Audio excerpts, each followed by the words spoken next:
మంచిర్యాల కార్పొరేషన్లోని 46వ డివిజన్లో కాంగ్రెస్ పార్టీ ప్రచారం మాత్రం జోరుగా కొనసాగుతుంది. ఈరోజు మనం ఇక్కడ పద్మశాలి భవన్ నుండి మాత్రం ప్రచారం ప్రారంభమైంది. మనతో పాటు 46వ డివిజన్ కాంగ్రెస్ పార్టీ అభ్యర్థి పెంటరాజిత ఉన్నారు. చెప్పండి, ప్రజల వద్దకు పోయినప్పుడు ఎలాంటి సమస్యలు మీ ముందుకు తీసుకొస్తున్నారు? మీరు గెలిస్తే ప్రజలకు ఏం చేయబోతున్నారు? ముందుగా 46వ డివిజన్ ప్రజలకు, అలాగే నాకు ఈ అవకాశం కల్పించిన మన ఎమ్మెల్యే, మన మంచిర్యాల అభివృద్ధి ప్రదాత కొక్కిరాల ప్రేమ్సాగర్ రావు గారికి, సురేఖమ్మ గారికి ధన్యవాదాలు తెలియజేస్తూ, ఏదైతే ఈ డివిజన్లో 46వ డివిజన్లో ఏదైతే ఇండ్ల పట్టాల సమస్య ఉందో ఆ ఇండ్ల పట్టాల సమస్య తీర్చే విధంగా, అలాగే మెయిన్ రోడ్ సైడ్ డ్రైనేజీ వ్యవస్థ కొంచెం అంటే ఇబ్బందికరంగా ఉంది, దాన్ని తీర్చే విధంగా, అలాగే అక్కడక్కడ కొంచెం నీటి ఎద్దడి వల్ల నీటి సమస్య కూడా ఉంది, దానికి కూడా శాశ్వత పరిష్కారం తీసుకుపోవడానికి, అలాగే రోడ్లైనా డ్రైనేజీలైనా ఇంకేదైనా అంటే వృద్ధాప్య పింఛన్స్ అయినా, అలాగే వితంతు పింఛన్స్ అయినా, రేషన్ కార్డులైనా ప్రతిదీ కొన్ని సమస్యలు మన దృష్టికి వచ్చినాయి. అన్నీ మనం కాంగ్రెస్ పార్టీ నుండి ఇప్పుడు 46వ డివిజన్ అభ్యర్థిగా కార్పొరేటర్గా గెలిచిన వెంటనే దీన్నంతా ఒక సర్వే లాగా, ఒక యజ్ఞం లాగా చేపట్టి పెద్దలు ప్రేమ్సాగర్ రావు గారి సహకారంతో ఈ యజ్ఞాన్ని మహాయజ్ఞంలాగా తీసుకొని ప్రతి ఒక్కరికి అంటే వాళ్ళ ఇంటికి వెళ్ళి సర్వే చేసి వాళ్ళకి ఏమైతే అందుబాటులో, అంటే ఇప్పుడు గృహజ్యోతి అనేది కొంతమందికి అంటే కొంచెం మిస్టేక్స్ పడడం వల్ల అవి ఇబ్బందికరంగా ఉన్నది. అలాంటివి ఏది ఉన్నా గవర్నమెంట్ నుండి, ప్రభుత్వం నుండి వచ్చేటి, అలాగే పెద్దలు ప్రేమ్సాగర్ రావు సార్ నుండి వచ్చేటి ప్రతి ఒక్కరి ఇంటింటికి చేరవేసే విధంగా ముందుకు వెళ్తానని ఈ సందర్భంగా నేను తెలియజేస్తూ, మీరు ఏదైతే వేస్తున్న ఓటు, మీరు అది ఓటు అంటే చిత్తు కాగితం కాదు, అది మన ఒక తండ్రి నమ్మకం, ఒక తల్లి ఆశ, ఒక బిడ్డ భవిష్యత్తు. దాన్ని ముందుగా ఎంచుకొని మనం ఓటు వేయాలి. ఏదైతే 46వ డివిజన్ ప్రజలు ఒకటి ఆలోచించండి, పనిచేసే వాళ్ళు ఎవరు, రేపు పొద్దుగాల మన ముందు పని ఎవరు చేస్తారు, అధికారంలో ఎవరున్నారు? పెద్దలు ప్రేమ్సాగర్ రావు గారు ఏదైతే ఇప్పుడు చేస్తున్న అభివృద్ధి కార్యక్రమాలు చూడండి, ఏదైతే మనకు 600 పడకల హాస్పిటల్ ఐబీలో కట్టుతున్నారు అది చూడండి, అలాగే మహాప్రస్థానం అని కిరాయికి ఉండే వాళ్లకు ఎంత ఇబ్బందికరంగా ఉందో మేడం గడప గడప తిరిగే క్రమంలో చెప్పడం జరిగింది. దాని ద్వారా వెంటనే స్పందించి 11 కోట్ల వ్యయంతో 4 ఎకరాల విస్తీర్ణలో మహాప్రస్థానం నిర్మించడం జరిగింది. అలాగే లక్షపేటలో గవర్నమెంట్ స్కూల్ కూడా నిర్మించడం జరిగింది. అట్లా విజన్ ఉన్న నాయకుడు, ఒక నాయకుని దగ్గర నుండి మాకు అంటే ఒక ప్రోత్సాహకరంగా ఈ వార్డు, ఈ డివిజన్ నుండి మాకు టికెట్ వచ్చింది కాబట్టి మేము ఖచ్చితంగా మేము నమ్మకంతో, చిత్తశుద్ధితో మేము వర్క్ చేస్తాము. ప్రతి ఒక్కరికి మేము ఇచ్చిన హామీలు నెరవేర్చే దిశగానే ముందుకు పోతూ ఇక్కడున్న గుడి అభివృద్ధికి కూడా, గుడి డెవలప్మెంట్కి కూడా ఖచ్చితంగా డెవలప్ చేస్తారని పెద్దలు ప్రేమ్సాగర్ రావు గారు హామీ ఇవ్వడం జరిగింది అక్కడున్న సంఘం లీడర్లతోని.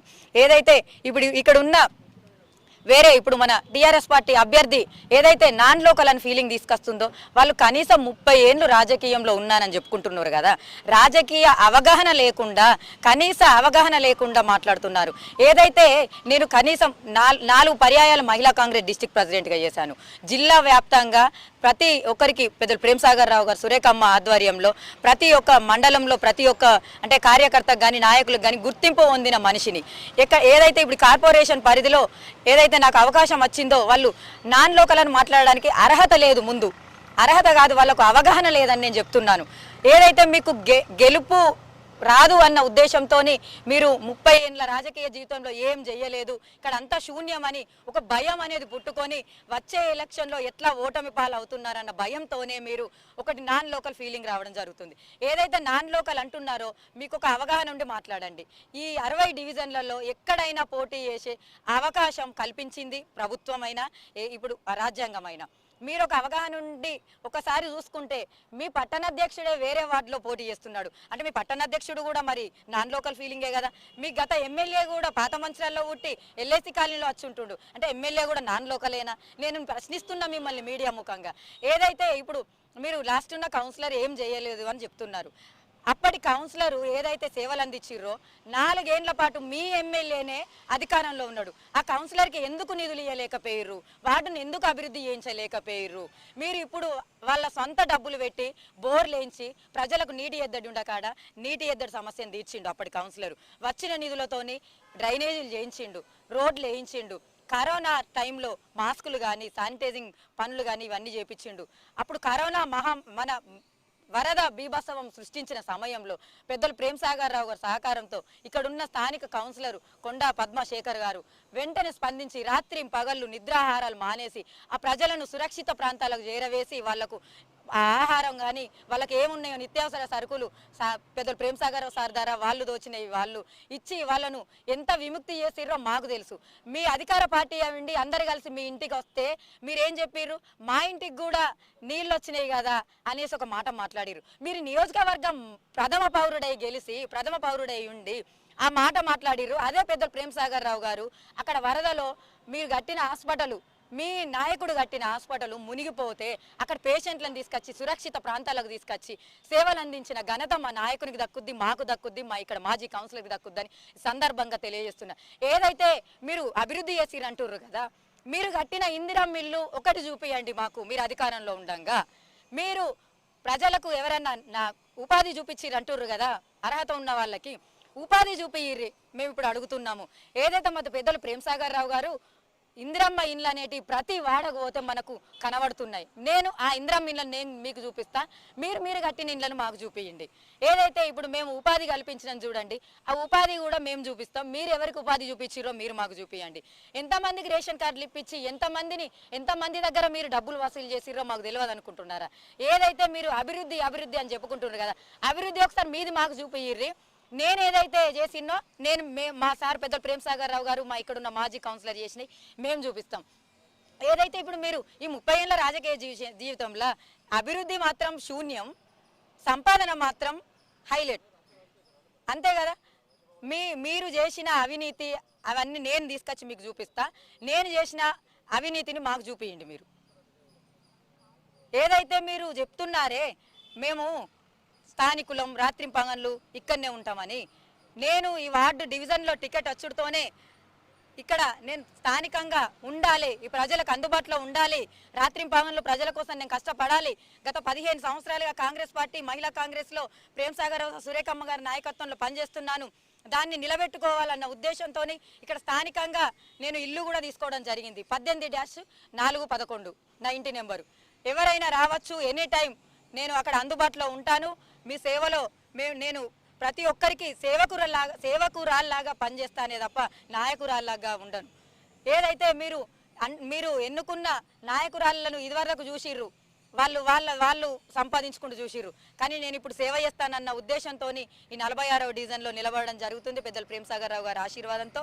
ఏదైతే ఇక్కడనే మీకు అందుబాటులో ఉండి ప్రతి ఒక్కరికి నేను ఏ విషయంలోనైనా ఒక ఆడబిడ్డకు, అన్నదమ్ములకు అన్నిటికీ అందుబాటులో ఉండి ఇక్కడ ప్రజా సమస్యలు తీరుస్తూ ముందుకు పోతూ ప్రతి ఒక్కరి దగ్గర మన్ననలు పొందు వచ్చే ఎలక్షన్లో అక్క మళ్ళీ మీరే నాకు కావాలి, మళ్ళీ పెద్దలు ప్రేమ్ సాగర్ రావు సార్ మద్దతు మీకు ఉండాలి, అందరి మద్దతుతో మేము మళ్ళీ గెలిపించుకుంటామనే విధంగా ముందుకు పోతామని సందర్భంగా తెలియజేస్తూ జై కాంగ్రెస్, జై పిఎస్ఆర్.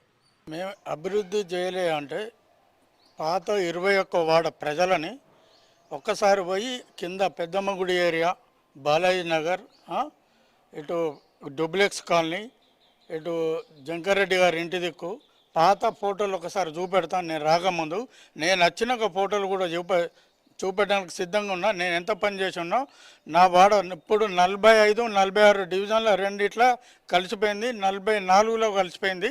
ఇప్పుడు కార్పొరేషన్ అయినాక ఆ వాడ ప్రజలే నాకు ధీమలతోటి నేను ప్రజలు చేస్తున్నా అని చెప్పి వ్యక్తిగతంగా ఇక్కడ ఇద్దరు నిల్చున్నారు. 45 మహేశ్వరి, 46 పెంట రైత గారు. శేఖరన్న మాకున్నాడు, 24 గంటలు సదుపాయాలు చేస్తాడు, వాటర్ ఇచ్చిండు. కాళేశ్వరం డంపు ఎదురుగా వాటర్ వచ్చి ఇళ్లలో మునిగితే మీరు ఎక్కడున్నారు? అప్పుడు మీ గవర్నమెంటు, మీ మాజీ ఎమ్మెల్యే దివాకర్ రావు గారు, ఇప్పుడున్న దివాకర్ రావు గారు ప్లస్ మీరు అందరు ఎక్కడ పోయారు? రాత్రి అనక పగలనక మేము రాత్రి అక్కడ ఉండి ప్రజల కోసం కష్ట సుఖాల్లో పాలు పంచుకున్నాం. పడవలేసి రాత్రి అనక బండిగా నీళ్ళలో పడవలు ఉండి దగ్గరకు తీసుకొని వాళ్ళకు తిండి తిక్కానా చేసుకుంటాం. మేము అక్కడ ఉండి అభివృద్ధి చేసినాం. మా పెద్దలు ఎమ్మెల్యే గారు గెలవంగానే మాకు హామీ ఇచ్చిండు. ఏమని? ఈ ఏరియా ముంపుకున్నది, కాళేశ్వరంతో మనకు చాలా ఎఫెక్ట్ ఉన్నదని చెప్పి 250 చిల్లర కోట్లు శాంక్షన్ చేసి కళ్ళుంటే ఖబర్దార్. మీరు ఒక్కసారి పోయి మీ పెద్దమ్మ గుడికాడ పోయి చూడండి, పనులు జరుగుతానే లేదా, ఆయకట్టు పనులు జరుగుతానే లేదా, కళ్ళున్న ఖబర్దారా చూసి మాట్లాడే అభివృద్ధి చేసినామో లేదో. నేను ఎక్కడెక్కడ నాలీలు కట్టించినా, ఏరియా రోడ్లు కనిపించినా మీరు లైవ్కు మీరు వస్తారా? నేను చూపెడతా. ఇక్కడ పార్కు స్థలం దగ్గర ఎన్నో కబ్జాలు చేద్దామని అది చేద్దామని ఎందరో నాయకులు దాన్ని చూసారు. దాని చుట్టూ కాంపౌండ్ పెట్టించి రోడ్ వేయించి దాంట్లో పార్కు చేద్దామన్నా కూడా మీ అప్పుడు మాజీ మున్సిపల్ చైర్మన్గా ఎన్నోసార్లు మెమోరాండం ఇచ్చిన మాకు పార్కు కావాలి 21 వార్డు ప్రజల కోసం పార్కు కావాలంటే కూడా మేము ఇయ్యము. ఎన్నోసార్లు చెవి చెప్పి మేము ఇచ్చిన కాంప్లైంట్ పక్కకు పెట్టడం జరిగింది. పట్టాలు కూడా ఎమ్మెల్యే గారికి వివరించి అడిగాము.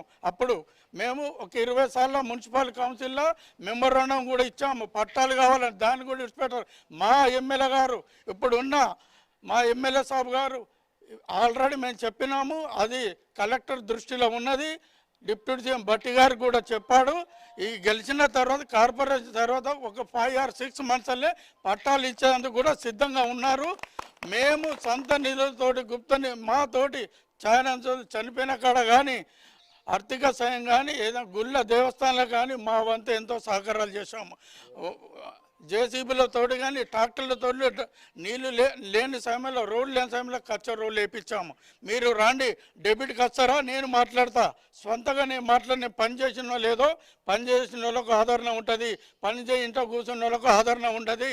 ఇప్పటికైనా నేర్చుకోండి, ప్రజలకు మంచి చేద్దాం, ప్రజలతోటి మెలుగుదామని చెప్పండి. మీరు మాట్లాడేటప్పుడు చూసి మాట్లాడితే బాగుంటుందని మనం 21 వార్డు ప్రజలకు నమస్కారాలు. నేను ఇదివరకు ఎంత పనిచేశానో అంతకన్నా 300 పనిచేస్తా. మా డివిజన్ అభ్యర్థి పెంట రైత గారిని భారీ మెజారిటీ గెలివండి. 24 గంటలు మీకు సదుపాయం ఉండాలని నేను చేస్తాను. కరెంటు పోల్ల కాంచి మొదలు పెడితే నేను బాగా చేశాను. మీ గవర్నమెంట్ ఉన్నది, నాకు ఎక్కడ మంచి పేరు వస్తానో మీరు నిధులు కూడా నాకు ఇవ్వలే.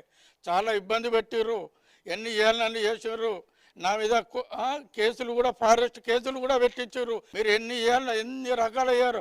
పార్టీకి అప్పుడు గవర్నమెంట్ పార్టీలు ఉన్నప్పుడు కూడా టీఆర్ఎస్ నువ్వు వస్తావు రావని కూడా ఎన్నో ఇబ్బందులు పెట్టి కూడా ఎదురుంచి కాంగ్రెస్ పార్టీలో ఉండి కాంగ్రెస్ తోటే ఉంటాము, కాంగ్రెస్ తోటే గెలుస్తాము. జిల్లా కాంగ్రెస్ మహిళా అధ్యక్షురాలుగా మాత్రం ఈ కార్పొరేషన్లో ఎక్కడైనా పోటీ చేయవచ్చు. ఖచ్చితంగా ఎమ్మెల్యే ప్రేమ్ సాగర్ రావు చేస్తున్నటువంటి అభివృద్ధి ఈ 46వ డివిజన్ గెలుపుకు మాత్రం సాధ్యమవుతుంది. కాంగ్రెస్ పార్టీ అభ్యర్థి పెంట రైతు తెలిపారు.